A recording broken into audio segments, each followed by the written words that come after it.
Hi Ben Franklin families, Mrs. Scrupa here, and I want to share with you a fun way to explore with watercolor paints and color mixing. So what we're going to do today is taking a design like this and creating them into flowers. So what you're going to need for this is a plain piece of paper, your watercolor paints, water, and a brush. And what you're simply going to do is let the watercolors kind of mesh together. Let them kind of bleed together so the colors mix on their own.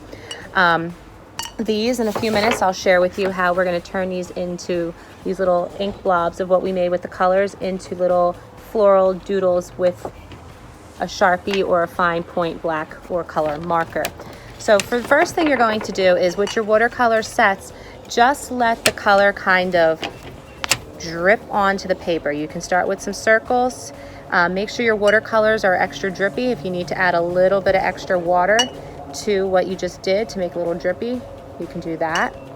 And take colors that would kind of mix nice together with it and just kind of blob it on there and let the colors kind of move around on their own. Okay.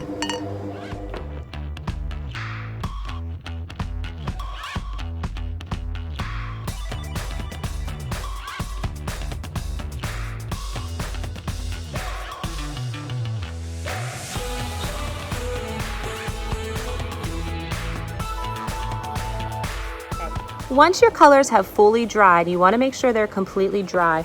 Then you can take a thin Sharpie, a thick Sharpie, fine point marker, whatever you have, and you can start to kind of do some little designs around them to make these into flowers. So I'll start with this one down here, and you can kind of do these little loops around here, just kind of doodling. Put a center, give it a little green little leaf where you can have like the green and color it in little dots like this. So you can kind of do some doodles like that to turn in all your artwork into beautiful floral designs.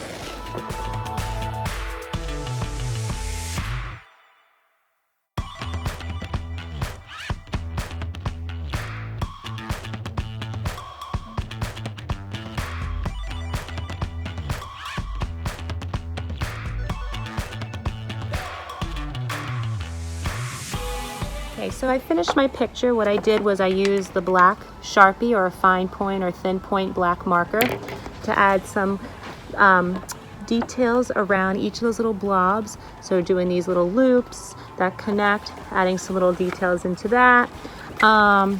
This one I even changed up a little bit to make it more like a rose. Adding those little areas, taking the idea of adding lines and doing some swirls around.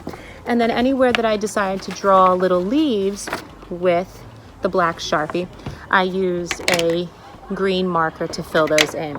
So I hope you had fun. I hope you can do some little inspiration, letting the colors kind of blend together on their own and see what happens with those color combinations. And then once your paper is fully dry, adding those little details of different types of lines to create a floral design, okay? If you do this project, please share with me what you made. I can't wait to see what everyone's doing while at home doing their art. Thanks, Ben Franklin family. Bye.